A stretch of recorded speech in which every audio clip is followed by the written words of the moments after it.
what do you think that we've learned from the pandemic about how best and indeed how worst to present data to the general public? Oh yeah, okay, yeah. I mean, I suppose I did have a good pandemic because I didn't get very ill, and I actually had something to do, even though I was stuck at home. I was sitting, turned the sort of front room into a mini studio, and performed and did a lot of work. I mean, the point is, the data was coming in every day at 4 o'clock from the dashboard, other data coming in every week, and I was doing the analyses. The ONS data used to come in 9:30 on Tuesday morning. Well, I think we were doing press briefings by 11 o'clock.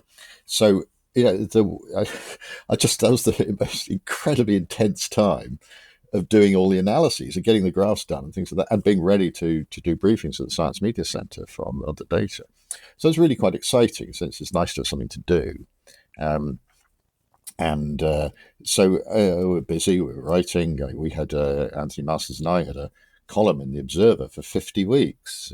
They gave us 350 words in the bottom of the middle of the paper on statistics, and we did one or two and thought, oh, that's it, that's fine. And they said, well, carry on. So okay, we'll do a few more. Can we stop now? No, people like it.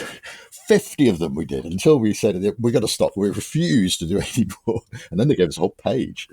So that was a real challenge. Really, again, storytelling, 350 words. God, twice as difficult as 700 words in it, and without jargon, without maths, without graphs, and yet telling really quite subtle statistical stories about everything. And this stuff was popular. People were interested, and it felt quite a worthwhile thing to do. And we'll get on to this, but one had, particularly in where you did have a lot of polarized points of view, trying not to be polarized, sort of sitting in the middle.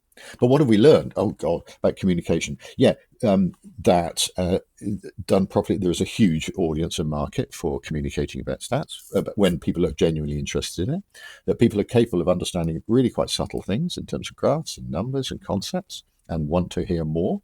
They just genuinely want to hear it. Not everybody, but a lot of people do. That the crucial thing is being trustworthy, and people can spot it when you're not, and that we can talk about what that means later on, but I feel that very strongly indeed. And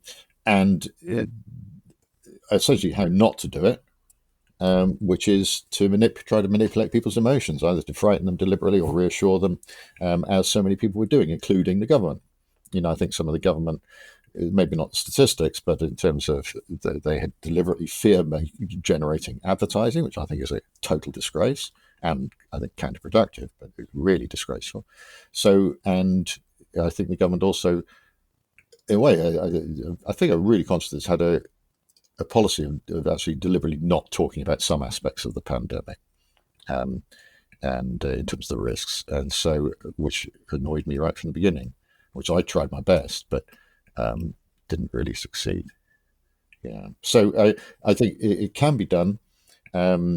You get Jonathan Van Tam or Chris Whitty or people like that. They can talk about really quite subtle stuff because they're trusted and they're trustworthy and they understand difficult issues and they can do it.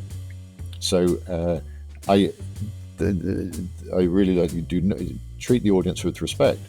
The usual thing, treat them as if they're intelligent, but they don't know anything. And that's the approach to that. To find out what kind of data storyteller you are, why not take our data storytelling scorecard? It takes just 2 minutes to complete and will give you a personalized report right away. Visit data-storytelling.scoreapp.com or follow the link in the show notes.